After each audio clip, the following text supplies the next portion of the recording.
Saya tidak pernah merasakan ditinggalin Ainun, karena beliau selalu berada dalam hati saya.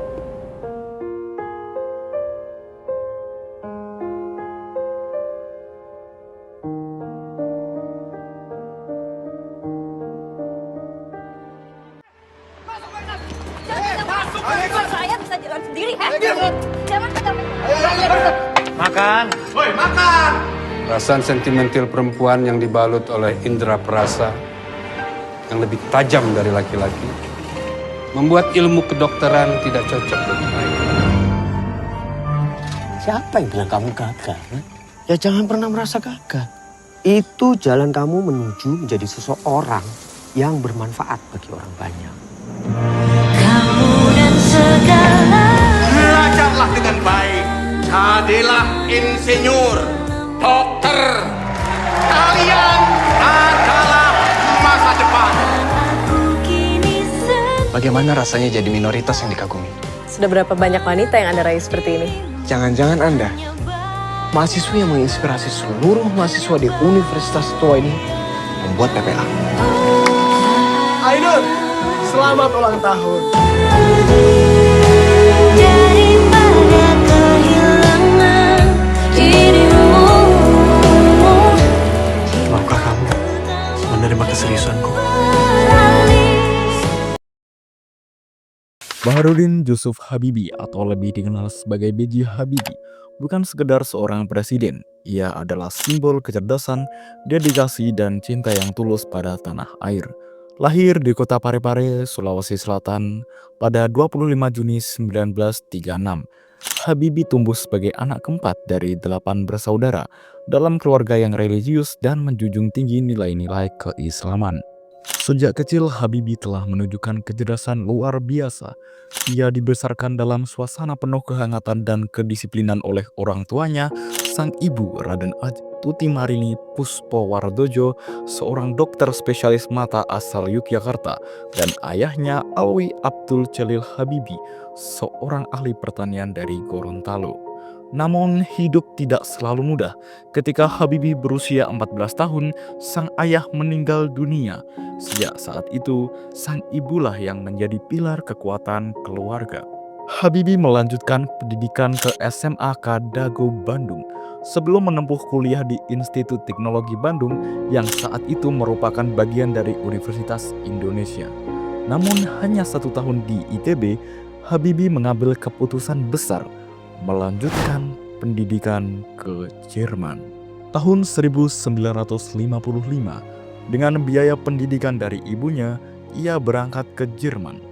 Ia kuliah di Rhein-Westphal-Aachen Technik Hochschule, mengambil jurusan teknik penerbangan dengan spesialisasi konstruksi pesawat terbang.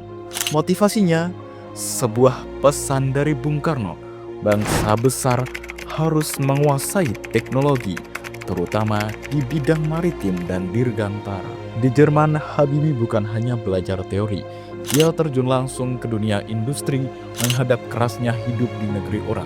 Tahun 1960, ia lulus dengan gelar diploma Ing dan predikat cum laude dengan rata-rata nilai 9,5. Habibie kemudian bekerja di perusahaan Talbot, industri kereta api di Jerman, tempat ia menerapkan ilmunya dengan merancang alat bantu angkut barang berbasis prinsip aerodinamika. Tahun 1962, di tengah perjuangan akademik, Habibie menikahi Hasri Ainun. Hidup mereka jauh dari kemewahan. Ainun rela mencuci baju di tempat umum demi menghemat pengeluaran, sementara Habibie terus berkulat dengan riset dan kuliah. Akhirnya, ia meraih gelar doktor insinyur dengan nilai sempurna, rata-rata 10 dan predikat cum laude. Habibie kemudian menciptakan teori crack propagation, rumus faktor Habibie, yang menjadi tonggak penting dalam dunia penerbangan modern.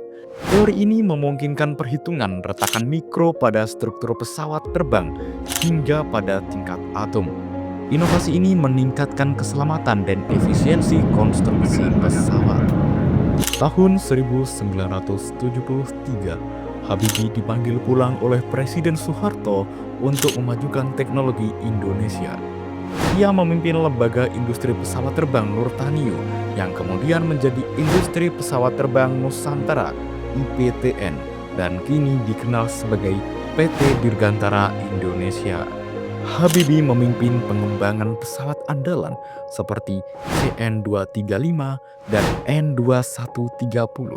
Namun, masterpiece-nya adalah N-250 Gatot Kaca, pesawat turboprop pertama di dunia yang menggunakan teknologi fly-by-wire.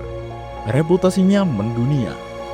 Ia dianugerahi penghargaan dari berbagai lembaga bergengsi, Gesellschaft Lufthansa Jerman, The Royal Aeronautical Society Inggris, The Académie Nationale des Arts et des Escapes Prancis, hingga Edward Warner Award dan Von Karman Award.